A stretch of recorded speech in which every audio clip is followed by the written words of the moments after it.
ATA Animation Studio taqdim etadi.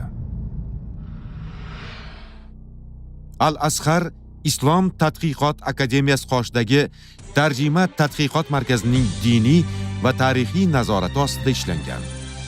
Allohning habibi Muhammad sallallohu alayhi va sallamning siratlari asosida.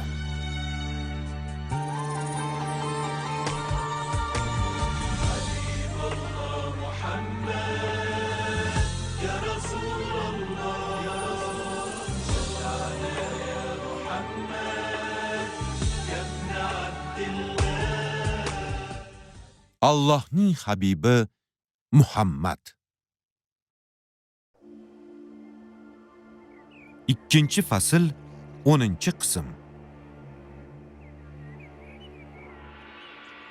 Maxluqotlarning eng afzali va payg'ambarlarning so'nggisi bo'lgan janob payg'ambarimizning go'zal siyratlarini so'zlab berish va hayotlarini o'rganishni bizga nasib qilgan Allohga hamd va sano bo'lsin. Islom ummati uchun sharaf va iftixor ila o'tgan yillar bo'ylab sayohat etishda davom etamiz.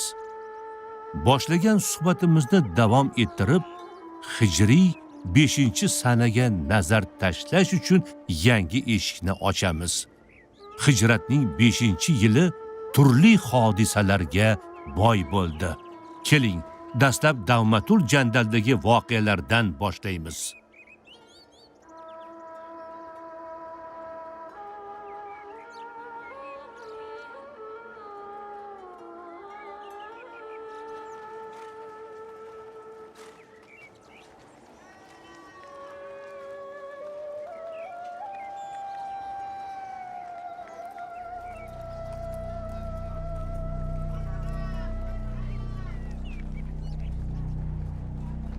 Ey onajon, Rasululloh Davmatul Jandalga borib, karvonlarni talon-taroj qiladiganlarga qarshi jang qilishimiz va bizdan yordam so'rab kelganlarga yordam berishimiz uchun bizga izn berdilar.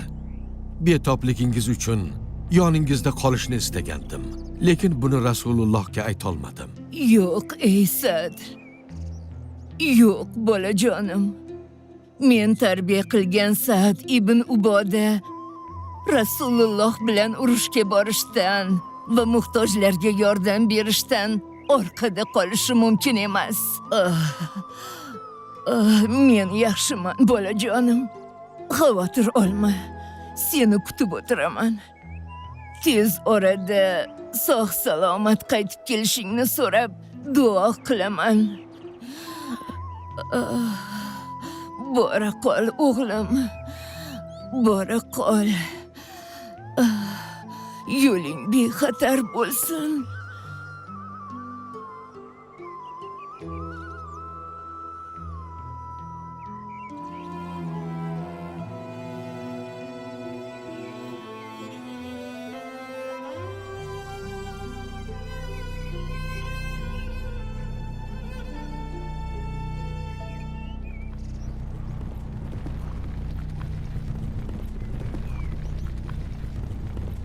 Onangning ahvoli qanday, ey Sa'd? Onam qattiq betoblar. U kishidan xavotir olayapman. Uyda yolg'iz o'zlari. Rasulullohga uzr aytib qolay desam, onam unamadilar. Alloh shifo bersin. Inshaalloh sog' salomat oldilariga qaytib borasan. Hoy odamlar. Rasululloh tayyorgarlik ko'rishimizni buyuryaptilar. Chunki Davlatul Jandalga yaqinlashib qoldik.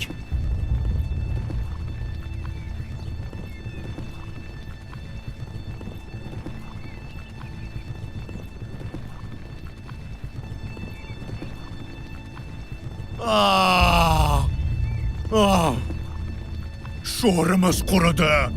Davmatul Jandalning holiga voy bo'ldi. Muhammad bizning kuchimiz yetmaydigan qo'shin bilan kelyapti. Qani tezda narsalarni yig'ishtiringlar. Muhammadning qo'shini yetib kelishidan oldin qochib qolamiz. Qo'rqqan narsam sodir bo'ldi. Musulmonlar karvonlarni bemalol talon-taroj qilishimizga qo'yib qo'ymaydilar. Qani tezroq ey odamlar. Sen ham tezroq bo'l ey Hanzala.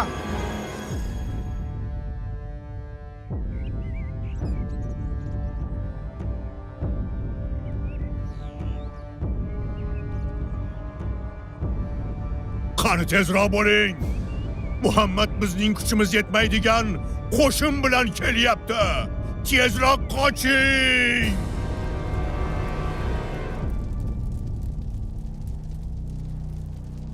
Allohu akbar! Allohu akbar! Allohu akbar! Allohu akbar! Musulmonlar Davmatul Jandalga urushsiz kirib bordilar. Mushriklar qochib ketdi. Payg'ambarimiz sollallohu alayhi va sallam qo'shinni shahar bo'ylab tarqatdilar va natijada shaharni karvonlar uchun bexatar yo'lga aylantirdilar.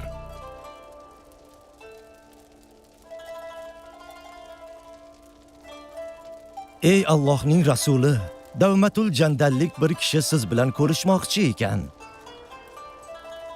Rasululloh sollallohu alayhi va sallam ichkariga kirishga izn berdilar. Men Davmatul Jandaldanman, ey Muhammad. Qochib ketishga kuchim yetmadi. Endi meni nima qilasan?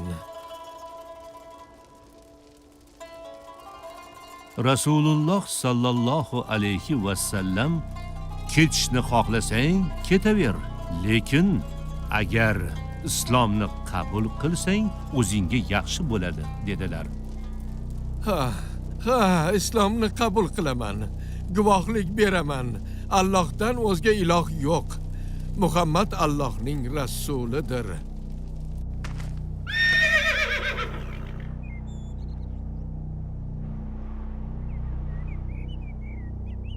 Onajon. Onajon. Qayerdasiz onajon?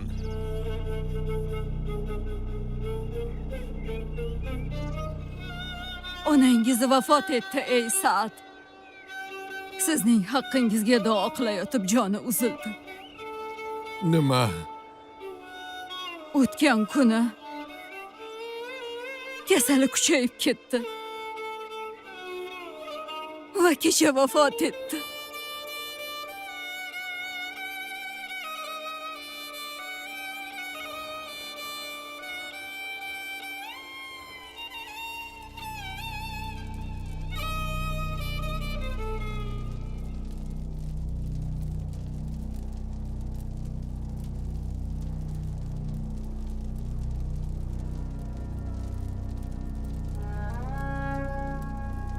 Boqiylik yolg'iz Allohga xos ey Sa'd.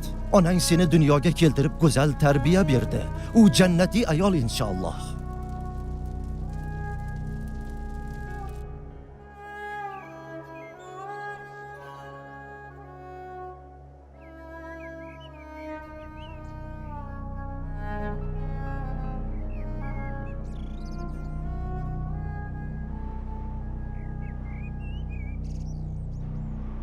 Davmatul Jandalda bo'lgan voqealar Qurayshliklarning g'azabini qo'zg'atdi va ular Rasululloh bilan hal qiluvchi jangga tayyorgarlik ko'ra boshlashdi. Mushriklar Abu Sufyonning uyiga to'planib, nima qilish kerakligi haqida muhokama qilishdi.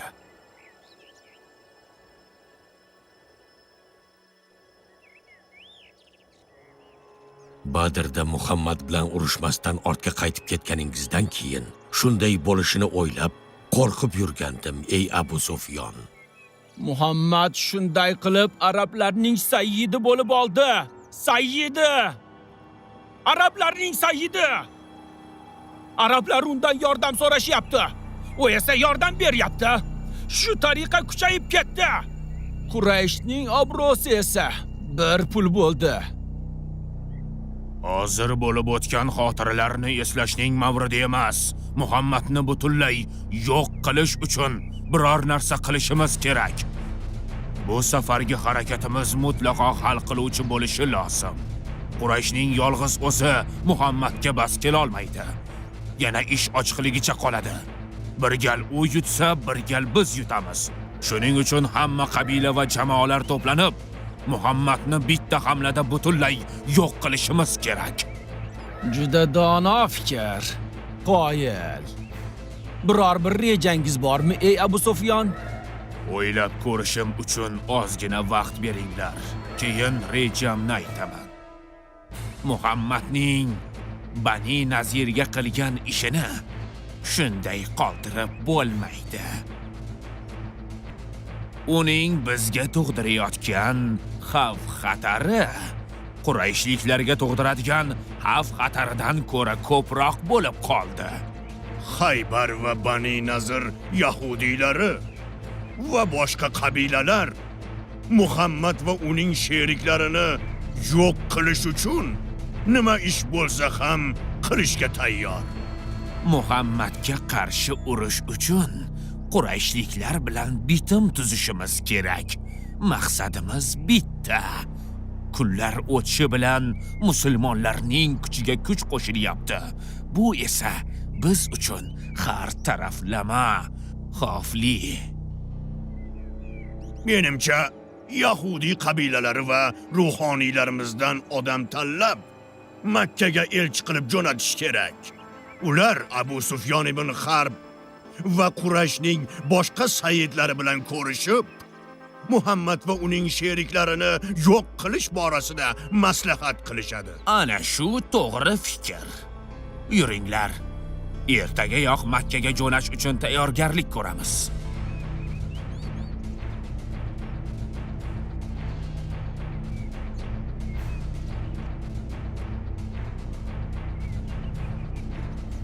Marhabo, ey Yahudi ruhoniylari va elchilari, xush kelibsiz.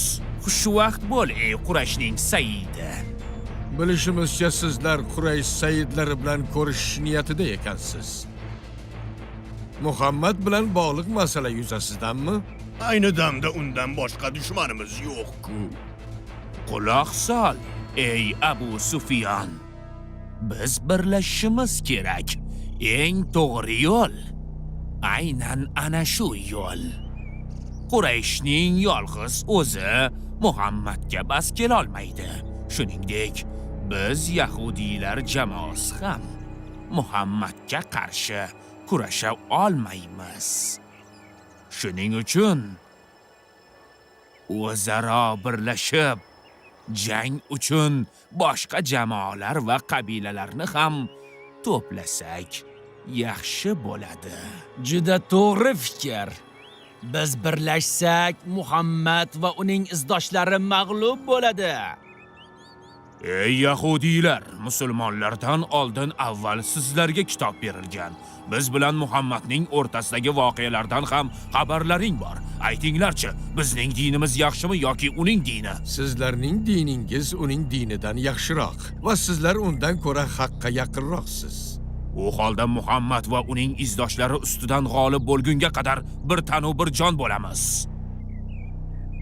Ahvoling qalay, ey Salomon? Anchadan beri ko'rinmaysan. Dunyo ishlari bilan yuribman-da. O'zing qalaysan? Salmon Forsi Fors o'lkasida yashar, uning asl ismi Ravzada edi. U majusiylik diniga e'tiqod qilardi, lekin u keyinchalik Shom va Iroq o'lkalariga ko'chib o'tib, oxiri Madinada qaror topdi. Salmon Rasululloh sallallohu alayhi va sallam bilan ko'rishib, islom dinini qabul qildi. Makkadagi voqealardan xabaring bormi?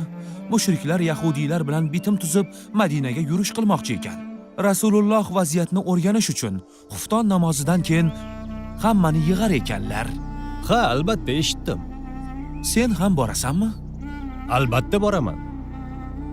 Rasulullohga bir foydali maslahat bermoqchiman. Shoyat Alloh muyassar qilsa. Hamma narsa tayyor.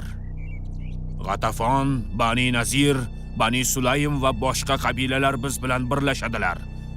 Madinaga yurish qilib, Muhammadga qarshi jang qilish uchun to'liq tayyormiz. Mening ismim Huay ibn Axtob. Bani Nazir yahudiylarining kattasiman. Men Quraysh va uning ittifoqdoshlarini batamom qo'llab-quvvatlayman. Muhammadga qarshi jangda bor kuch-qudratimiz bilan ishtirok etamiz. Lekin bilasizmi?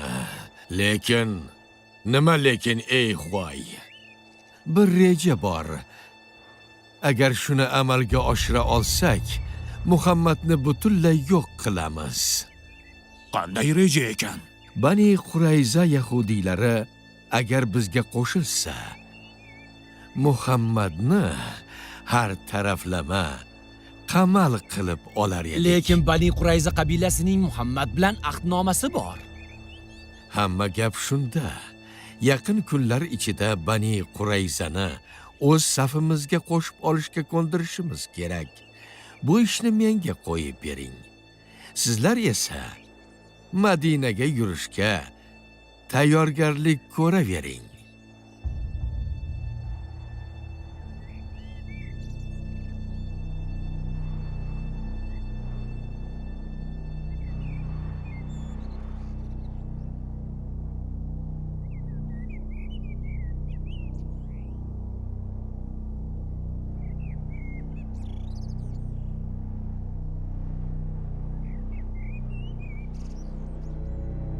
Makkadagi xabarlarga qaraganda Haybar va Bani Nazir yahudiylari Quraysh bilan bitim tuzibdi.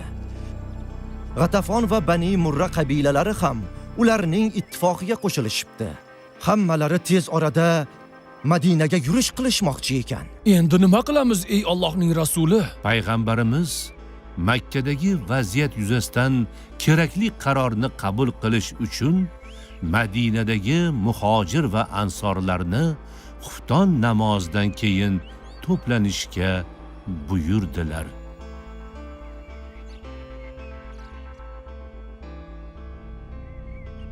Bismillahirrahmanirrahim.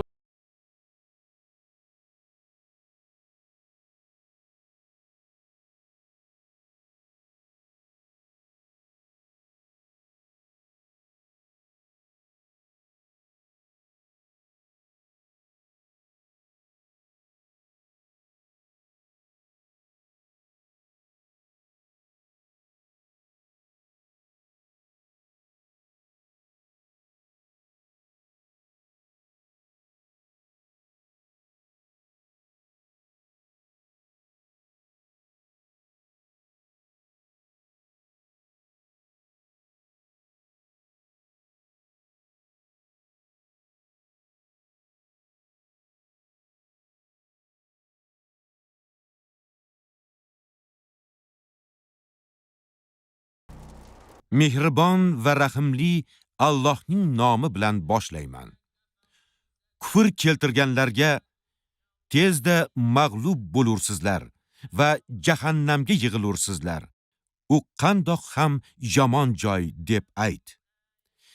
Sizga to'qnashgan ikki firqada ibrat bor edi. Bir firqa Allohning yo'lida urushadi. Boshqasi kofirdir. Ular o'z ko'zlari bilan dushman o'zlariga ikki barobarligini ko'rib turardilar.